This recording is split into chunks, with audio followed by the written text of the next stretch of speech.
Gifted Hands, The Ben Carson Story, by Ben Carson and Cecil Murphy. Narrated by Right Here Audio. Chapter 5, A Boy's Big Problem. Know what the Indians did with General Custer's worn-out clothes? The gang leader asked. Tell us, one of his cohorts shot back with exaggerated interest. They saved them, and now our man Carson wears them. Another kid nodded vigorously. Sure looks it. I could feel the heat rising up my neck and cheeks. The guys were at it again. Get close enough, and you'll believe it. The first fellow laughed. 'Cause they smell like they're 100 years old. New in the grade of 8A at Hunter Junior High, I found capping an embarrassing and painful experience. The term comes from the word capitalize, and is slang that means to get the better of another person. The idea was to make the most sarcastic remark possible, throwing in a quick barb to keep it humorous. Capping was always done within earshot of the victim, and the best targets were the kids whose clothes were little out of style. The best cappers waited until a group collected around the violator. Then they'd compete to see who could say the funniest and most insulting things. I was a special target.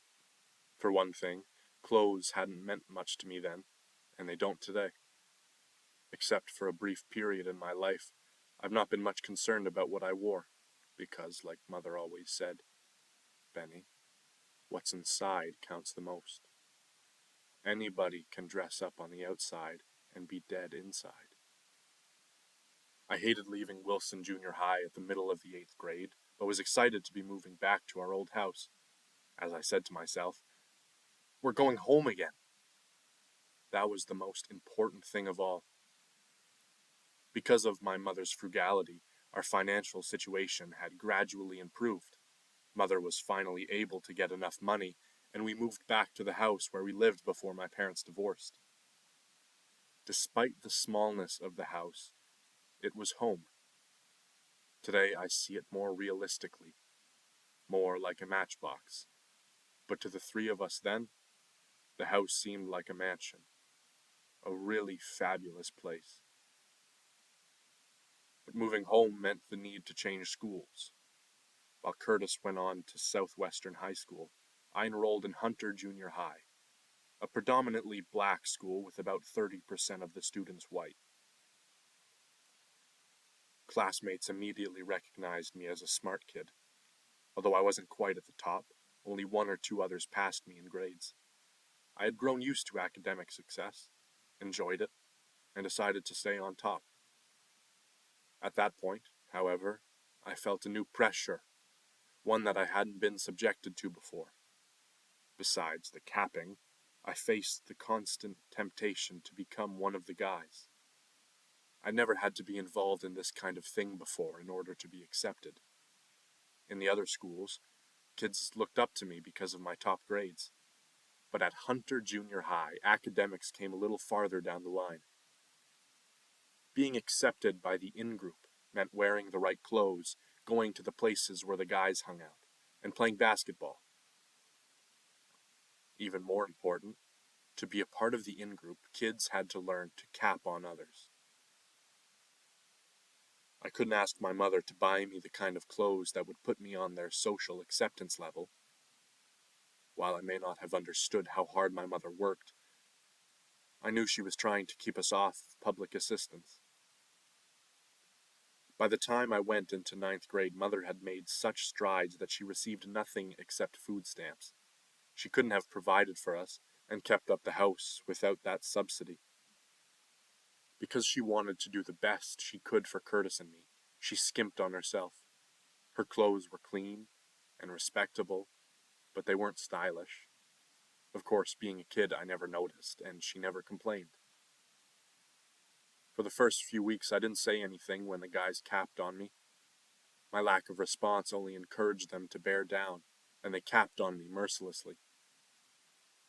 I felt horrible, left out, and hurt because I don't fit in. Walking home alone, I'd wonder, what's wrong with me? Why can't I belong? Why do I have to be different? I comforted myself by saying, they're just a bunch of buffoons. If this is how they get their enjoyment, they can go ahead. But I'm not going to play their silly game. I'm going to be successful, and one day I'll show all of them. Despite my defensive words, I still felt left out and rejected. And like most people, I wanted to belong and didn't like being an outsider. Unfortunately, after a while, their attitude rubbed off on me until eventually the disease infected me too. Then I said to myself, all right, if you guys want to cap, I'll show you how to cap. The next day I waited for the capping to start, and it did. A ninth grader said, man, that shirt you're wearing has been through World War I, World War II, World War III, and World War IV. Yeah, I said, and your mama wore it. Everybody laughed. He stared at me, hardly believing what I'd said. Then he started to laugh too. He slapped me on the back. Hey man, that's okay. My esteem rose right then. Soon I capped on the top cappers throughout the whole school. It felt great to be recognized for my sharp tongue. From then on, when anyone capped on me, I'd turn it around and fling it into their faces, which was the idea of the game. Within weeks, the in crowd stopped tormenting me. They didn't dare direct any sarcasm my way because they knew I would come up with something better. Once in a while, students ducked out of the way when they saw me coming. I didn't let them get away, even then. Hey, Miller, I'd hide my face too if I looked that ugly. A mean remark? Certainly. But I comforted myself by saying, everybody does it. Outcapping everyone else is the only way to survive. Or sometimes I'd say, he knows I didn't really mean it. It didn't take long for me to forget how it felt to be the object of capping. My taking over the game solved one great problem for me. Unfortunately, it didn't solve what to do about clothes. Aside from being ostracized for my clothes, the kids called me poor a lot. And to their thinking, if you were poor, you were no good. Oddly enough, none of the students were well off and had no right to talk about anybody else. But as a young teenager, I didn't reason that out. I felt the stigma of being poor most acutely because I didn't have a father. Most of the kids I knew had two parents, and that convinced me that they were better off. During ninth grade, one task brought more embarrassment to me than anything else. As I've said, we received food stamps and couldn't have made it without them. Occasionally, my mother sent me to the store to buy bread or milk with the stamps. I hated to go, fearing one of my friends would see what I was doing. If anyone I knew came up to the checkout counter, I'd pretend that I had forgotten something and duck down one of the aisles until he left. Waiting until nobody else stood in line, I'd rush forward with the items I had to buy. I could accept being poor, but I died 1,000 deaths thinking that other kids would know it. If I had thought more logically about the food stamps, I would have realized that quite a few of my friends' family used them too. Yet every time I left the house with the stamps burning in my pocket, I worried that someone might see me or hear about my using food stamps and then talk about me. So far as I know, no one ever did. The ninth grade stands out as a pivotal time in my life. As an A student, I could stand up intellectually with the best, and I could hold my own with the best, or worst, of my classmates. It was a time of transition. I was leaving childhood and beginning to think seriously about the future, and especially about my desire to be a doctor. By the time I hit the 10th grade, however, the peer pressure had gotten to be too much for me. Clothes were my biggest problem. I can't wear these pants, I'd tell Mother. Everyone will laugh at me. Only stupid people laugh at what you wear, Benny, she'd say. Or, it's not what you're wearing that makes the difference. But, Mother, I'd plead, everybody I know has better clothes than I do. Maybe so, she'd patiently tell me. I know a lot of people who dress better than I do, but that doesn't make them better. Just about every day I begged and pressured my mother, insisting that I had to have the right kind of clothes. I knew exactly what I meant by the right kind. Italian knit shirts with suede fronts, silk pants, thick and thin silk socks, alligator shoes, stingy brim hats, leather jackets, and suede coats. I talked about those clothes constantly, and it seemed like I couldn't think about anything else. I had to have those clothes. I had to be like the in crowd. Mother was disappointed in me, and I knew it. But all I could think of was my poor wardrobe and my need for acceptance. Instead of coming directly home after school and doing my homework, I played basketball. Sometimes I stayed out until 10 o'clock, and a few times until 11. When I came home, I knew what to expect, and I prepared myself to endure it. Benny, can't you see what you're doing to yourself? It's more than just disappointing me. You're going to ruin your life, staying out all hours and begging for nothing but fine clothes. I'm not ruining my life, I insisted, because I didn't want to listen. I couldn't have heard anything because my immature mind focused on being like everybody else. I've been proud of you, Benny, she would say. You've worked hard. Don't lose all of that now. I'll keep on doing all right, I'd snap back. I'll be okay. Haven't I been bringing home good grades? She couldn't argue with me on that issue, but I know she worried.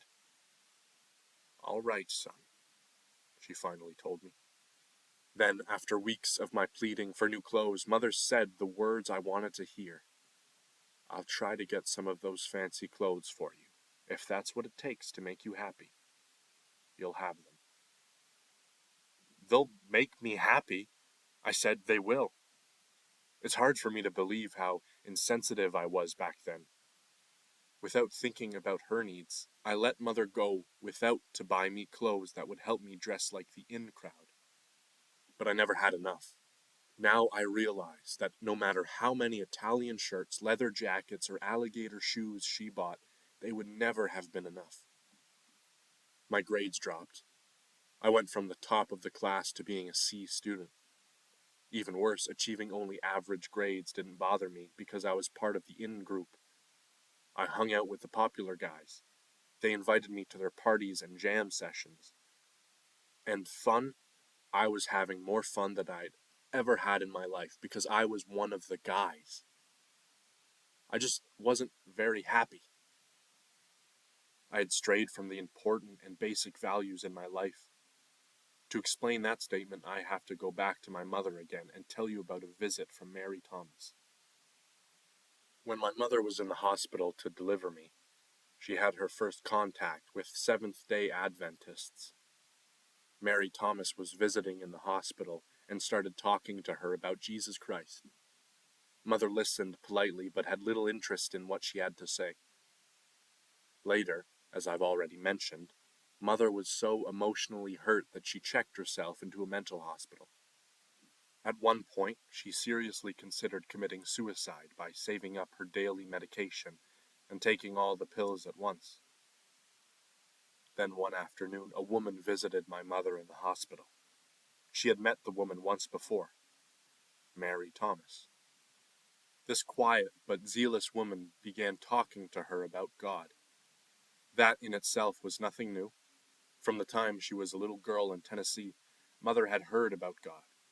Yet, Mary Thomas approached religion differently.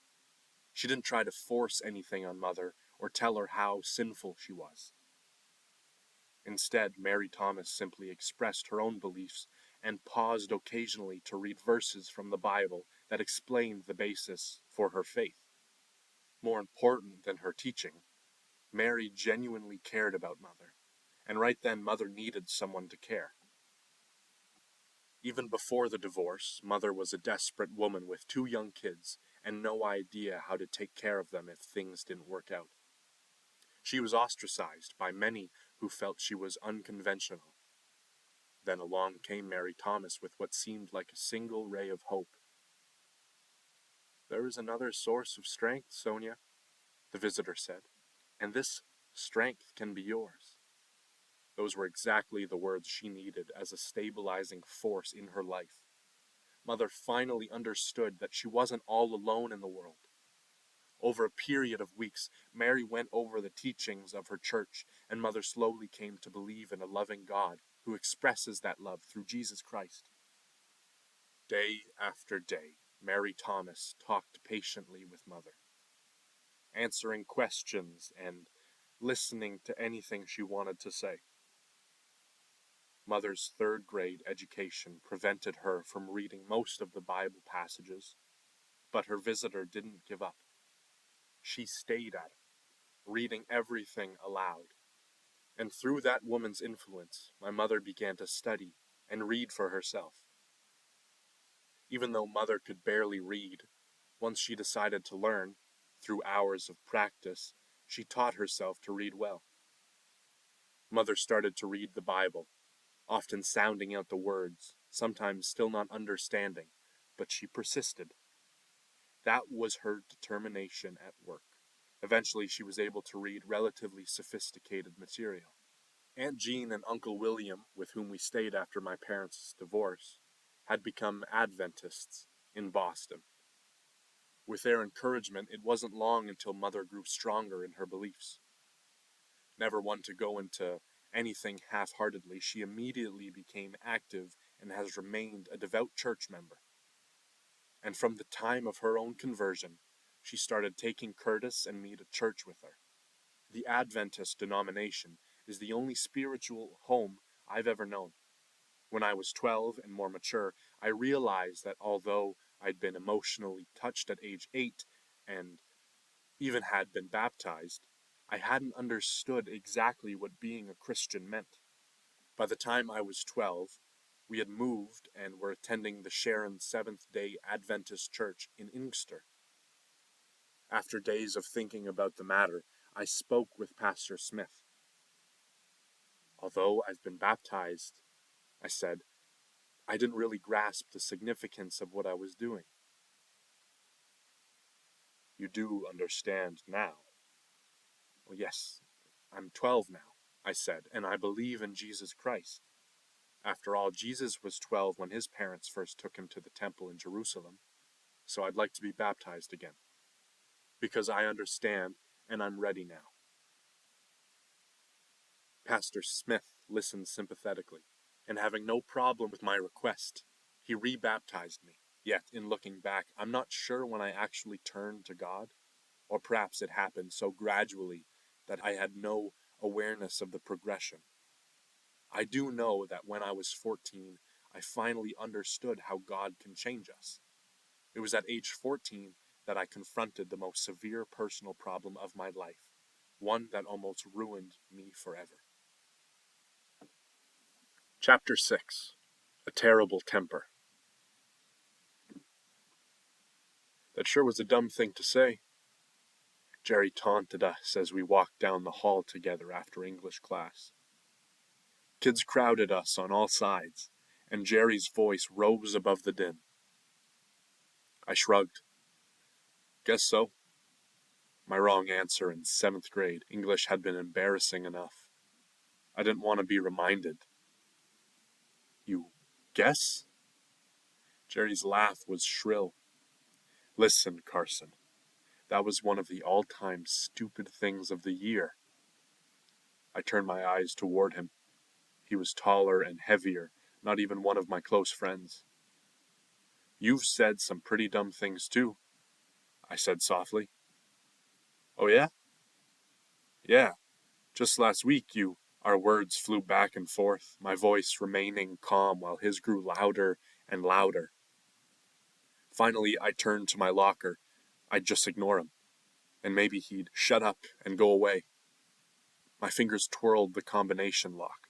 Then, just as I lifted the lock, Jerry shoved me. I stumbled, and my temper flared.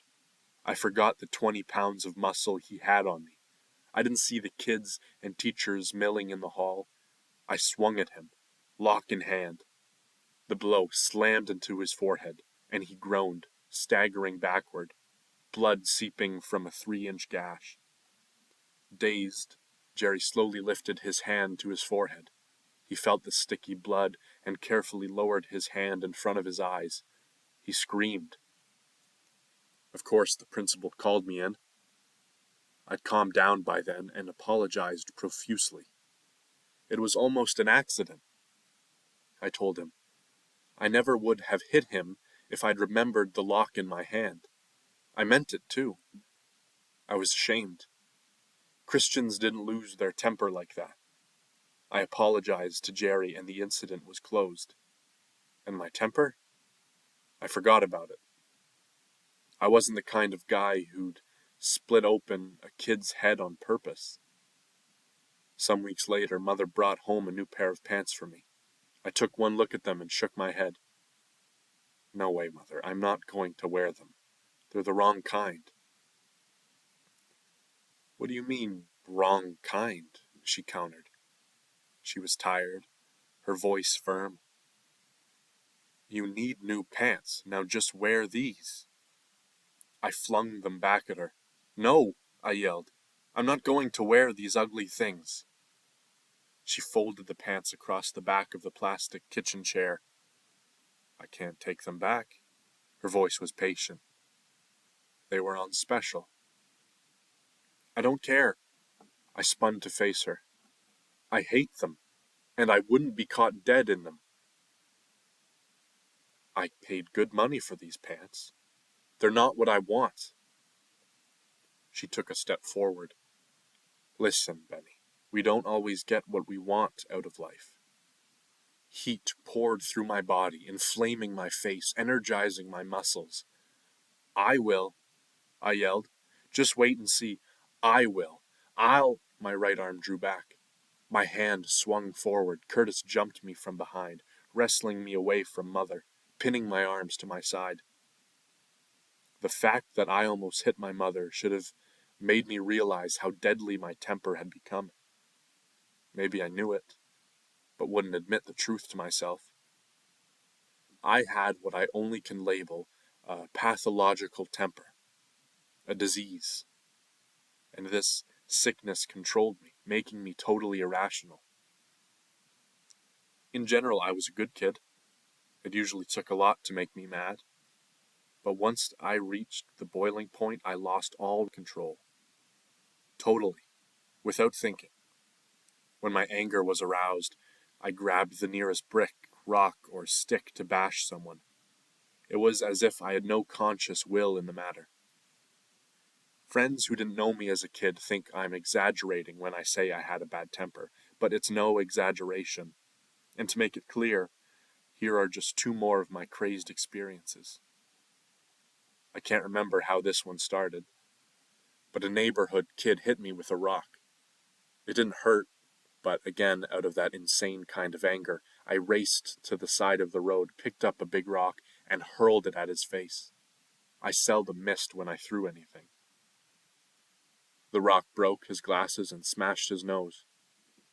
I was in the 9th grade when the unthinkable happened. I lost control and tried to knife a friend. Bob and I were listening to a transistor radio when he flipped the dial to another station. You call that music? He demanded. It's better than what you like, I yelled back, grabbing for the dial. Come on, Carson, you always... In that instant, blind anger, pathological anger, took possession of me. Grabbing the camping knife I carried in my back pocket, I snapped it open and lunged for the boy who had been my friend. With all the power of my young muscles, I thrust the knife towards his belly. The knife hit his big, heavy ROTC buckle with such force that the blade snapped and dropped to the ground. I stared at the broken blade and went weak. I had almost killed him. I had almost killed my friend. If the buckle hadn't protected him, Bob would have been lying at my feet, dying or severely wounded. He didn't say anything, just looked at me, unbelieving. I'm sorry, I muttered, dropping the handle. I couldn't look him in the eye. Without a word, I turned and ran home. Thankfully, the house was empty, for I couldn't bear to see anyone. I raced to the bathroom where I could be alone, and locked the door. Then I sank down on the edge of the tub, my long legs stretching across the linoleum, bumping against the sink. I tried to kill Bob. I tried to kill my friend. No matter how tightly I squeezed my eyes shut, I couldn't escape the image. My hand, my knife, the belt buckle, the broken knife, and Bob's face. This is crazy, I finally mumbled. I must be crazy. Sane people don't try to kill their friends. The rim of the tub felt cool under my hands. I put my hands on my hot face. I'm doing so well at school, and then I do this. I dreamed of being a doctor since I was 8 years old, but how could I fulfill the dream with such a terrible temper? When angry, I went out of control and had no idea how to stop. I'd never make anything of myself if I didn't control my temper. If only I could do something about the rage that burned inside me. 2 hours passed. The green and brown squiggly snake-like design on the linoleum swam before my eyes. I felt sick to my stomach, disgusted with myself and ashamed. Unless I get rid of this temper, I said aloud, I'm not going to make it. If Bob hadn't worn that big buckle, he'd probably be dead, and I'd be on my way to jail or reform school. Misery washed over me. My sweaty shirt stuck to my back. Sweat trickled down my armpits and my sides. I hated myself. But I couldn't help myself, and so I hated myself even more. From somewhere deep inside my mind came a strong impression. Pray. My mother had taught me to pray. My teachers at the religious school in Boston often told us that God would help us if we only asked Him. For weeks, for months, I had been trying to control my temper, figuring I could handle it myself. Now, in that small hot bathroom, I knew the truth. I could not handle my temper alone. I felt as though I could never face anyone again. How could I look my mother in the eye? Would she know? How could I ever see Bob again? How could he help but hate me? How could he ever trust me again? Lord, I whispered, you have to take this temper from me. If you don't, I'll never be free from it. I'll end up doing things a lot worse than trying to stab one of my best friends. Already heavy into psychology, I had been reading psychology today for a year. I knew that temper was a personality trait. Standard thinking in the field pointed out the difficulty, if not the impossibility, of modifying personality traits. Even today, some experts believe that the best we can do is accept our limitations and adjust to them. Tears streamed between my fingers. Lord, despite what all the experts tell me, you can change me. You can free me forever from this destructive personality trait. I wiped my nose on a piece of toilet paper and let it drop to the floor. You've promised that if we come to you and ask something in faith, that you'll do it. I believe that you can change this in me. I stood up, looking at the narrow window, still pleading for God's help. I couldn't go on hating myself forever for all the terrible things I'd done. I sank down on the toilet, sharp mental pictures of other temper fits filling my mind. I saw my anger, clenched my fists against my rage. I wouldn't be any good for anything if I couldn't change. My poor mother, I thought. She believes in me. Not even she knows how bad I am. Misery engulfed me in darkness. If you don't do this for me, God, I've got no place else to go. At one point, I'd slipped out of the bathroom long enough to grab a Bible. Now I opened it and began to read in Proverbs. Immediately I saw a string of verses about angry people and how they get themselves into trouble. Proverbs 16:32 impressed me the most. He who is slow to anger is better than the mighty, and he who rules his spirit than he who takes a city. My lips moved wordlessly as I continued to read. I felt as though the verses had been written just to me, for me. The words of Proverbs condemned me, but they also gave me hope. After a while, peace began to fill my mind. My hands stopped shaking. The tears stopped. During those hours alone in the bathroom, something happened to me. God heard my deep cries of anguish. A feeling of lightness flowed over me, and I knew a change of heart had taken place. I felt different. I was different. At last I stood up, placed the Bible on the edge of the tub, and went to the sink. I washed my face and hands, straightened my clothes, and walked out of the bathroom, a changed young man. My temper will never control me again, I told myself. Never again. I'm free. And since that day, since those long hours wrestling with myself and crying to God for help, I have never had a problem with my temper. That same afternoon I decided I would read the Bible every day. I've kept that practice as a daily habit and especially enjoy the book of Proverbs. Even now, whenever possible, I pick up my Bible and read the first thing every morning.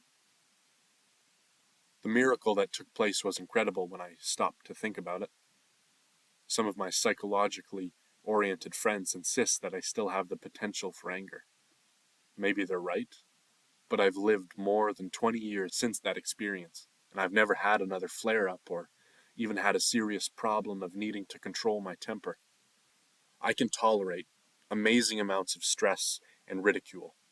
By God's grace, it still doesn't require any efforts to shake off unpleasant, irritating things.